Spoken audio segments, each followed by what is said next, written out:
Hello and welcome to Sobirov's live show on Wednesday at 10:30 a.m. My name is Rahmat Sobirov and I'm the managing lawyer of Sobirov's law firm in Toronto. Today I'm more relaxed, although the topic is not a relaxing topic. We will be talking about the numbers, but numbers don't give us the pleasures of life. So in Canada, it's not only about the business. Last weekend I went and enjoyed Algonquin Park with my family. And I suggest that you do the same when you visit Canada. Canada has much to offer other than business, other than money making. It has the beautiful nature, pristine lakes, and a great place for you and your family to enjoy as much as you can. Please don't miss it next time you visit Canada. So today we will be talking about numbers and dollars. So top 5 business sectors that you can invest and do business in Canada. Let's get on with it. Just a quick reminder before we start. Please note that whatever you hear in these live sessions or any content you see on social media by Sobirov's law firm is general information only and not legal advice. While we may use certain real-life scenarios or legal cases for learning purposes, it is important to remember that this does not constitute a legal opinion. For personalized legal advice, please consult with your lawyer or hire a Canadian immigration lawyer. Now, let's get back to our show. So traditionally, as you know, we bring up pieces of news that is relevant to you. This week, we have 3 pieces to share. Number 1 is Canada. According to a recent report, Canada gains 33,000 migrant tech workers in 1 year. That's an impressive attraction rate. And number 1 is Mississauga, Ontario, that attracted almost 2,000 tech workers. As a province in percentage signs, Saskatchewan has attracted 16%, and it's one of the leaders in attracting tech talent that is very vital for your Canadian operations and success of your business. Number 2, a leading bank, RBC Bank of Canada, has issued a report in their Thought Leadership series to prove a point that non-permanent residents can fill labor gaps in graying Canadian industries. Why this is important? Because I think many people get confused when they are dealing with Canadian immigration. What they are focused on, hyper-focused on, is permanent residency. However, as mentioned in this piece, Canada actually has been implementing for some time a 2-tiered system, immigration system. One is to bring you on a non-permanent status and then lead you towards permanent residence. So 2-step process. So when you deal with Canadian immigration, don't just focus on getting permanent residency right off the spot. So you should be open to a temporary residence first, that's a non-permanent status, and then move forward to permanent residency in Canada in due course. So this whole point is relevant to you when you are thinking about immigrating to Canada. Number 3, and it has major implication to the whole industry. Number 3 is the news by Global Mail stating that 7 major automakers unite their forces to build North American EV charging network. These are General Motors, BMW, Honda, Hyundai, Kia, Mercedes, and Stellantis is one of the leading automakers in the world. They are trying to install and give that opportunity to EV owners with 30,000 plugs across North America. Why this is relevant? Many of our potential clients and existing clients, they are very interested in traditional fuel-based businesses such as gas stations or so on. But you can see now that the electrification is in full force. What's happening in Europe and what's happening in North America, you can feel that EV is the future, and Ontario is big on EV electrification and the related subjects. So when you're doing a business, when you're purchasing a business, or you want to establish a new business in Canada, keep these trends in mind for your own success and prosperity. So these are 3 pieces that I wanted to share today. Let's get back to our presentation. Are you constantly on the move? Managing your business and looking for a convenient way to stay informed about expanding your business to Canada? Look no further. Introducing Speaking of Canada, the podcast that keeps you in the loop on all things related to Canadian business immigration, delivering the latest news and valuable tips and captivating interviews, no matter how busy your schedule gets. Speaking of Canada has got you covered. In the beginning, I noted that we will be talking about dollar signs and numbers. And I want to highlight that where I got those numbers. These are not empty numbers that you can find online. These are backed by Canada Revenue Agency. And I went with, when selecting top 5 sectors, top 5 businesses, based on this total revenue by sector. So based on these numbers from 2015 to 2020, yes, this is 2020 up to 2020, but these are relevant numbers. This will give you some insights into our presentation today. Okay, let's start with presentation. Now, the topic is top best businesses to invest and or start in Canada in 2023. I mentioned that it's a sector revenue based on the sector's revenue for 2020. Yeah, 3 years old. However, it's still a relevant fact, but we don't have any better data to benchmark. Net income by province, we will touch upon that. Net income of all sector players in certain provinces, which will answer the question where in Canada you can do business, or where's the money in Canada. So profit margins of sectors, which will be a bit fresh for 2021, and provinces with the highest revenue, we will list those top 5 provinces with the highest revenue. As I mentioned, the source of my information today is Statistics Canada. We will leave all the relevant links in the description section of our video today. So, and I focus only on incorporated businesses, not those small shops or operations. And this is incorporated business, small and large, but incorporated for sure. Okay, so first question many of you may ask is why Canada? Why Canada is the best place to invest and do business? Many reports suggest that Canada will continue to be the best country in the G20 for doing business throughout the next 5 years, 2020 to 2026. At least the 5-year projection is positive.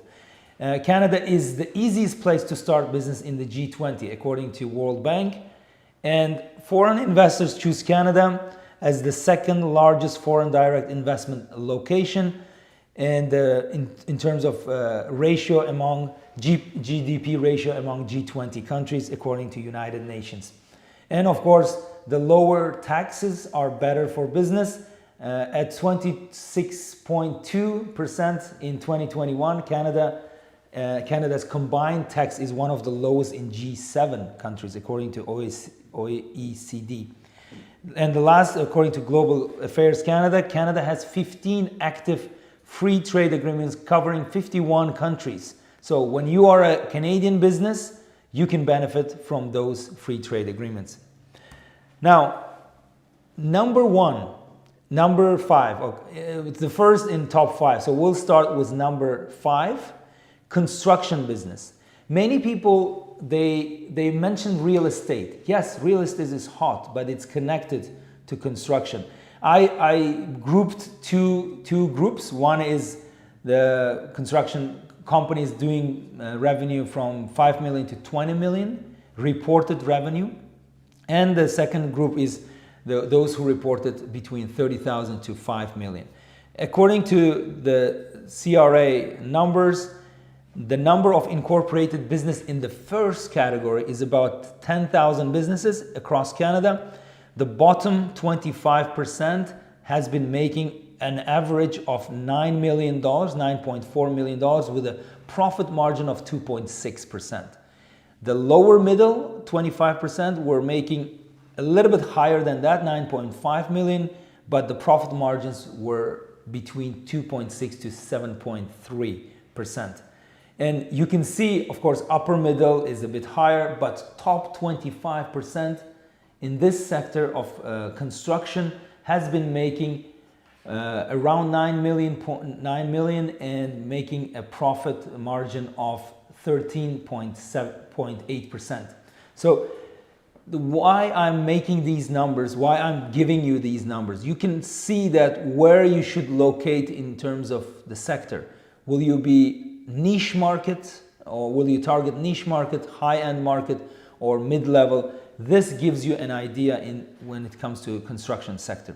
The smaller operators in construction have more impressive margins of profits. So you can see that upper middle and top 25% were making the profit margin starting from almost 26%. So this is a message for you to locate your business in this certain category, bottom, middle, or the top in the construction. So number 5 is construction. Excuse me. Number 4 is finance and insurance. Unfortunately, in the CRA database, we couldn't find the data according to business categories, small or large businesses. But we found the numbers. It's very impressive. As you can see, in 2020, almost $590 billion of revenue was generated, total sector revenue in finance and insurance. These are big banks, big financial institutions in Canada, and these numbers are impressive. However, there was a dip in terms of number of players in the finance and insurance sector, which in 2022 was reaching around 200,000 active businesses in that sector, according to CRA. Number 3, and this is one of the most popular areas where foreign business owners can do business, is retail trade.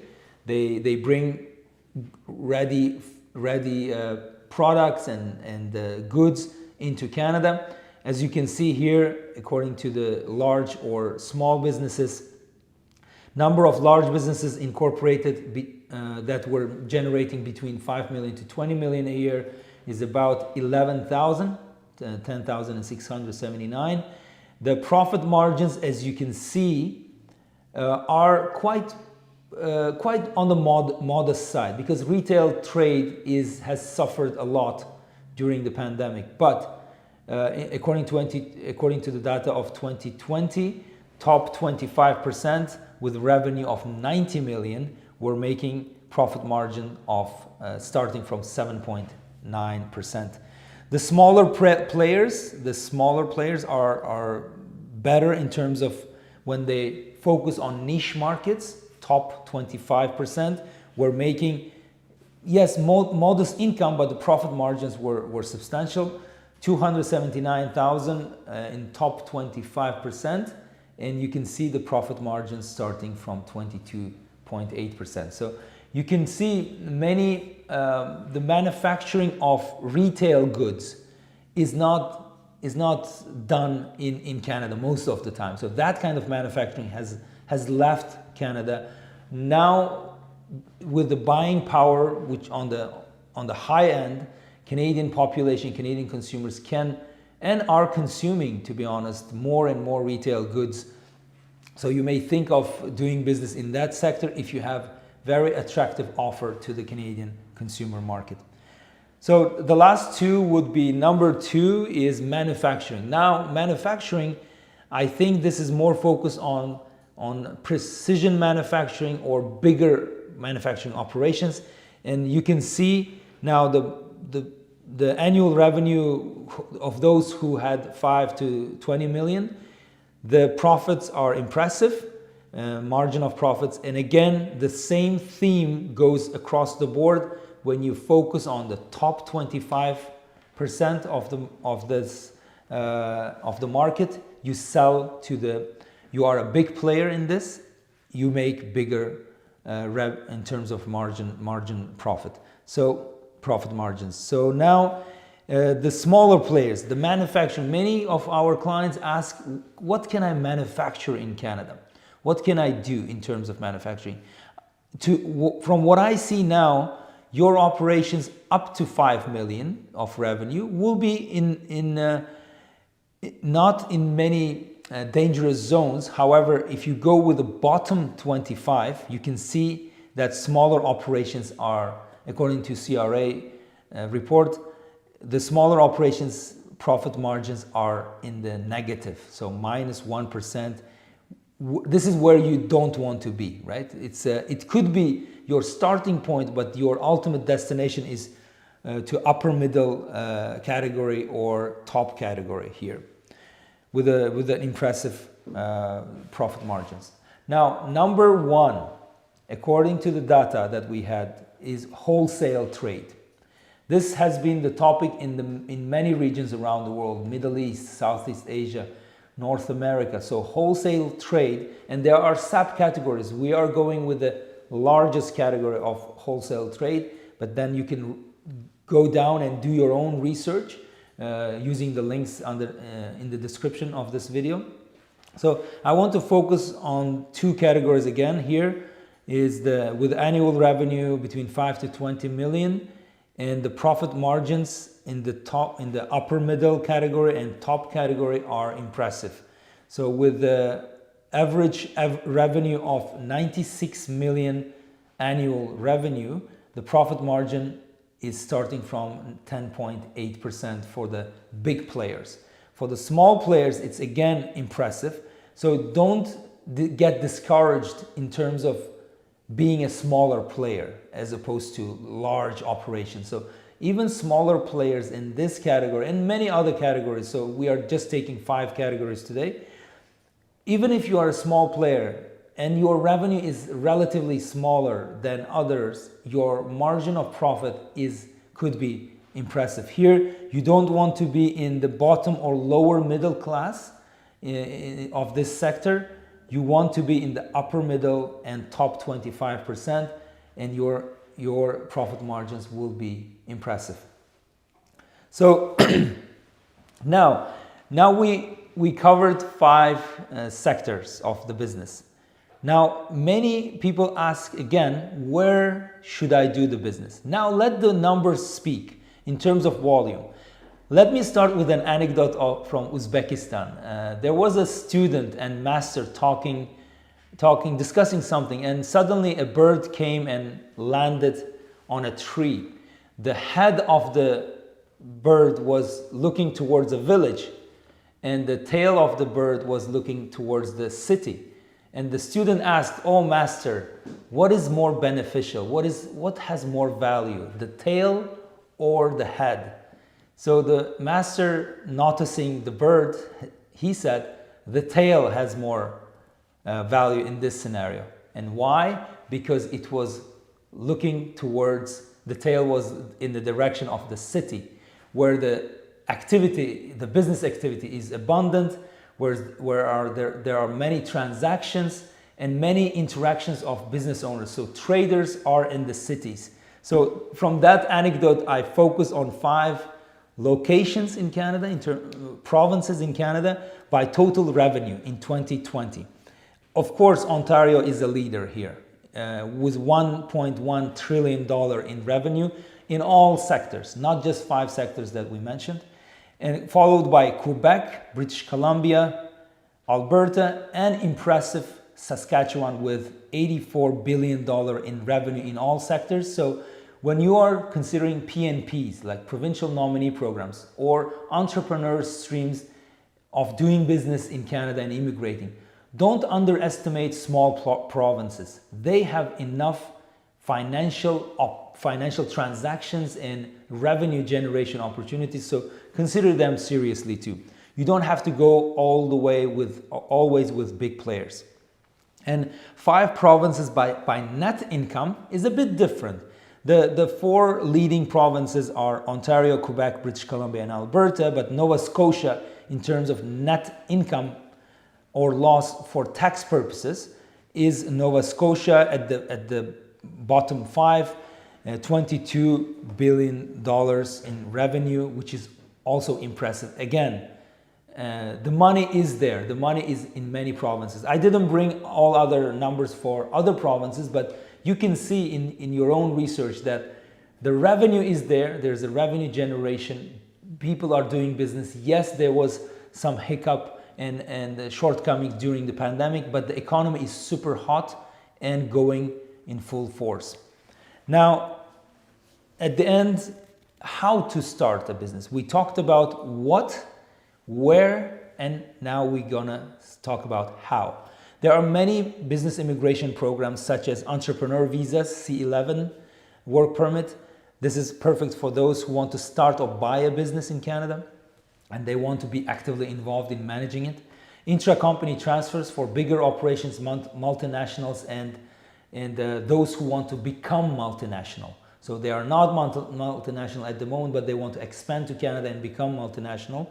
This is a good program, intra-company transfer. Startup visa program has been modified a little bit. Now it has become even more popular among foreign entrepreneurs. Startup visa program is for those who have great ideas to kickstart an innovative business in Canada. LMIA work permit, traditional way.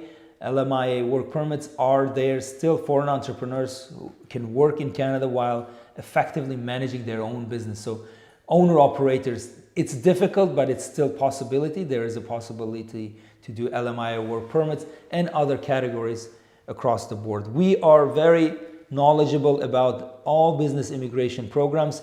If you want an honest and holistic guidance in business immigration, look no further. Talk to our team, which has an experience of more than 10 years.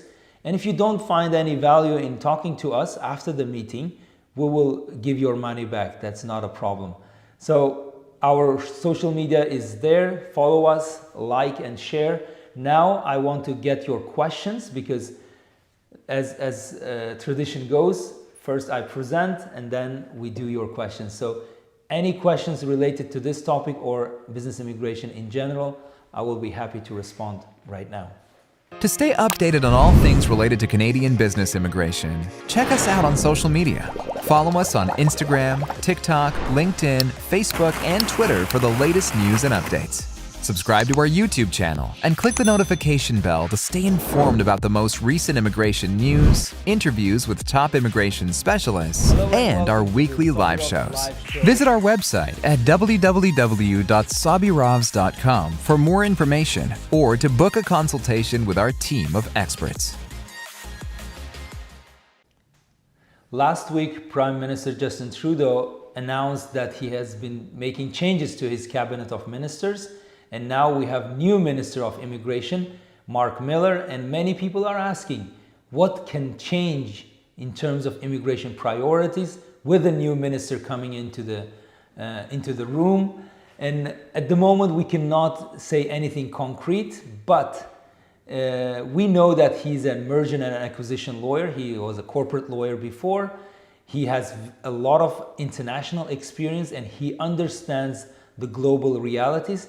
I think the only prediction, the only speculation I can make at this stage is that economic migration will be priority and bringing labor force, necessary workers, talented workers to Canada will remain priority going forward. But again, in the next 6 months or so, we will see what kind of new philosophy, new trends the new minister will bring into the room and hope it will be beneficial for all stakeholders involved. So that's my prediction, but I don't want to jump ahead of the cart and see. We will see how it goes with the new minister. And I wish him all the best. So another question that came just now is for a US technology service company wanting to open a subsidiary in Canada and bring in people from the US to Canada to run the Canadian subsidiary, what are the available paths? That's a good question. One is the best way is to do intra-company transfer. If you don't want to rely on somebody else in terms of employer of record or something like that. So if you open a subsidiary or a related branch, maybe it could be a branch, maybe it could be a subsidiary. You need to speak to a tax advisor about that. You can easily transfer 3 categories of people. One is senior management and the owners of the company. Second, the managerial team, And the third, specific knowledge holders. If you are in the technology sector, there is a option of intra-company transfer. Then if you want to support the permanent residence of your workers so that they can bring their families into Canada and so on, global talent stream could be a good option too. And there are many other tech immigration options. So I encourage you to talk to us, but top two, I would suggest that one is a global talent stream, intra-company transfer, and certain provinces such as Alberta, BC have specific tech immigration pathways to bring technology companies into that province. So on a federal level and provincial level, you have many pathways, but top two is, as I mentioned, intra-company transfer and global talent stream, which gives you a lot of opportunity and flexibility in terms of number of employees you can transfer or hire in Canada. So talk to us. We are very experienced in moving teams from the United States technology hubs to Toronto and across Canada. We will be discussing with you all the pathways in more detail. But for now, that's my general response. Thank you for the question. It's an amazing question. Thank you. Any other questions? Then if I see that no other questions are appearing on the screen. Oh, there's one. Okay, let's bring that up. After we buy a business, this is a question from Sadina. After we buy a business in Canada, how early can we apply and get a PR? After you buy a business, this is an opportunity to get a work permit. Once you come to Canada and start your business, if your business is financially capable and ready to make an LMIA-based offer, job offer to your and support your express entry profile, that's when you can move forward with PR.